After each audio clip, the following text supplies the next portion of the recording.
my YouTube channel. Today I want to talk to you guys about mental health, depression, and self-care. I was inspired by Pixie Locks' recent video about self-care. She uploaded it, I think a couple weeks ago actually, and she just shared in it a couple of her kind of coping mechanisms or tips or tricks or whatever you want to say about how she copes when she's going through a depressive episode. And so I kind of wanted to share some of mine, some of the ones that I've developed a little bit more recently or just recently discovered. And yeah, so first of all, disclaimer, these things aren't always going to work for everyone. They're not a one size fits all kind of thing. Just like with any kind of self-care or mental health situation, there's going to be different ways that work for different people. So this is just what works for me. It might work for you too, it might not. I'm not a professional by any stretch of the imagination. I am not a doctor, I'm not a psychiatrist, I'm not anything like that. I'm just someone who lives with mental health problems, sharing my personal experience. So now that that's all out of the way, I want to talk to you about the ways that I help deal with my mental health kind of valleys. So first of all, I highly recommend taking a vitamin D supplement, specifically vitamin D. So for me personally, I live in Canada, I live in the northern hemisphere, it's winter right now. The sun, I mean actually it's getting a lot better, spring's around the corner, but in the middle of winter, the sun goes down at like 4 p.m. and it's just very depressing. Like by the time you get out of school, out of work, out of anything that you're doing all day, it's dark, you don't feel like you can go and do anything because it's dark, like you feel like it's nighttime. I wouldn't say that I have seasonal depressive disorder, but I think that my mood is definitely affected by that. And so I take a vitamin D supplement. It's just like a tiny little vitamin that I take every single day to try to keep my vitamin D up. And I find that it really helps me just with my general energy and like my general mood. It kind of makes up for the lack of sun that I usually get. And if you're someone whose depression keeps them inside a lot of the time, they feel like they can't leave the house, then it would definitely help you in the same way.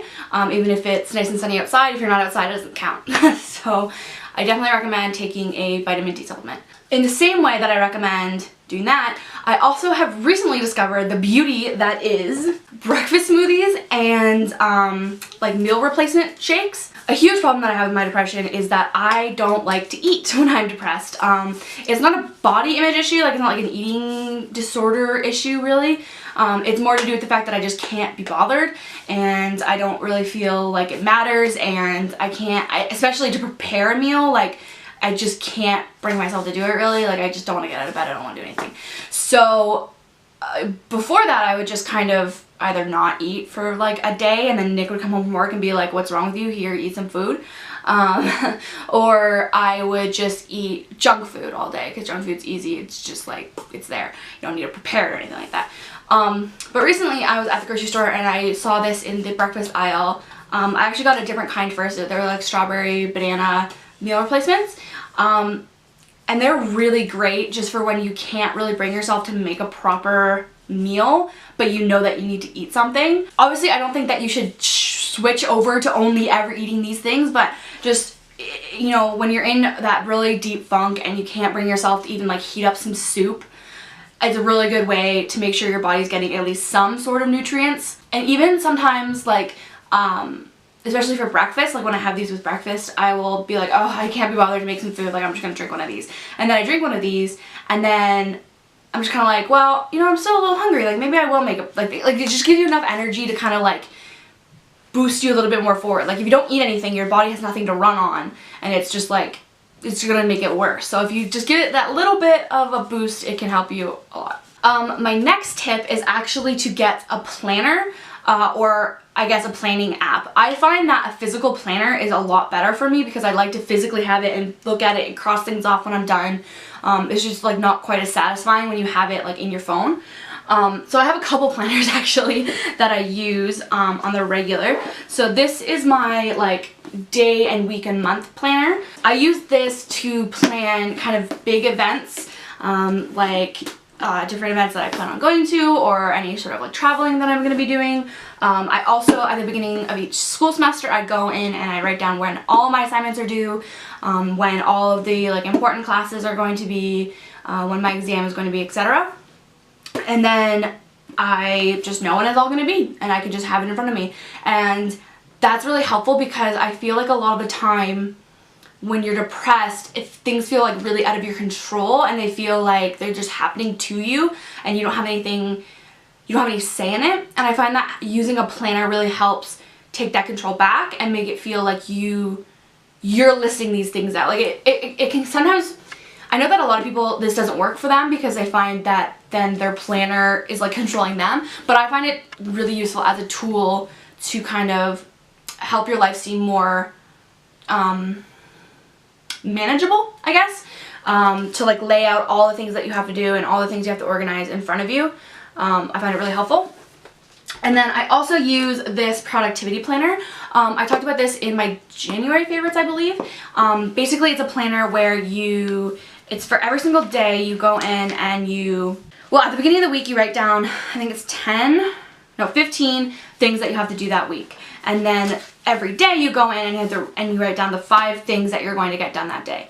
And then there's like a scheduling system or whatever. But I find this really helpful just because, again, putting everything down in front of you as a list of things that you have to get done no matter what, and you also kind of like estimate how long it's going to take you to do, so you have an idea of how long it's going to take to do, which is really helpful because I find that when I'm depressed, everything feels like it's going to take 3,000 years.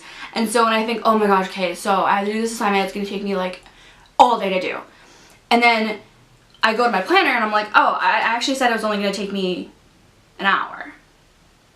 Oh, well, I could probably do that. And part of using this planner is breaking your day down into 25-minute like segments. And that is really useful because then you can just tell yourself, I'm just going to do one 25-minute segment and then I can be done for the day.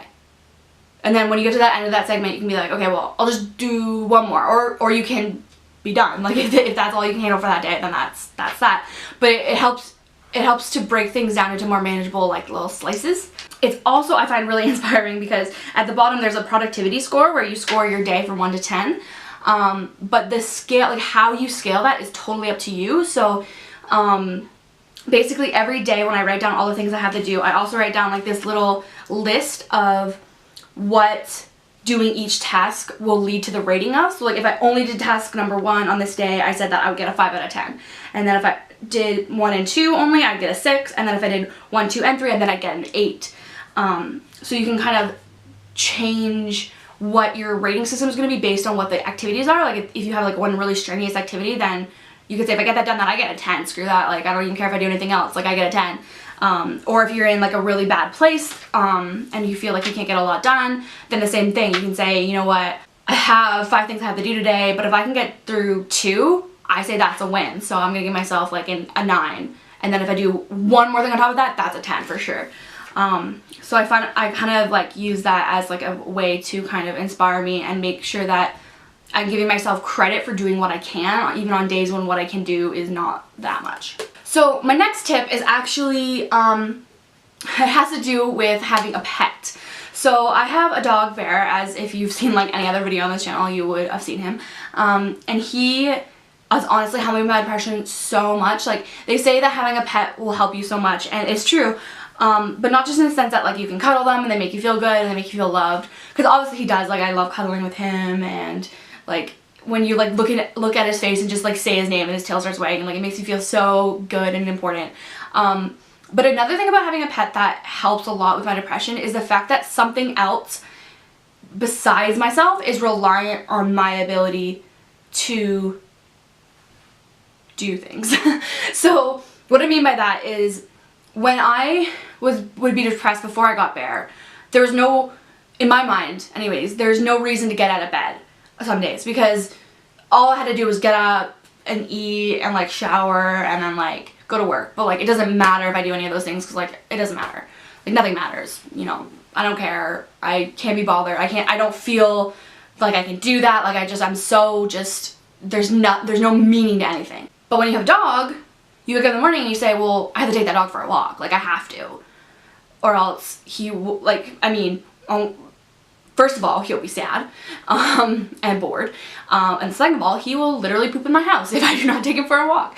So you have to take him for a walk, and then suddenly you're out of bed and you're outside. It's nice because a dog, especially a dog, and cats are this way too actually, they mostly take care of themselves in the sense that like you don't need to constantly be giving them attention. Like you can go, like you can play video games, you can like do whatever you want. But you do need to give them the basic needs that they have. Like you need to feed them and you need to water them and you need to like clean up their feces in whatever way they get rid of them. And so to have to provide that for another creature helps you kind of kickstart your own life. So it's really, it helps inspire me to like actually get up and do things where I normally wouldn't do anything. And my final advice is one that I probably should follow some more. If you are depressed, wash yourself. Just wash yourself. Whether that means getting up and washing your hands, washing your face, getting in the shower, getting in the bath, giving yourself a sponge bath, like just wash yourself. You will feel better, you will feel fresher, you will feel cleaner, you will feel lighter.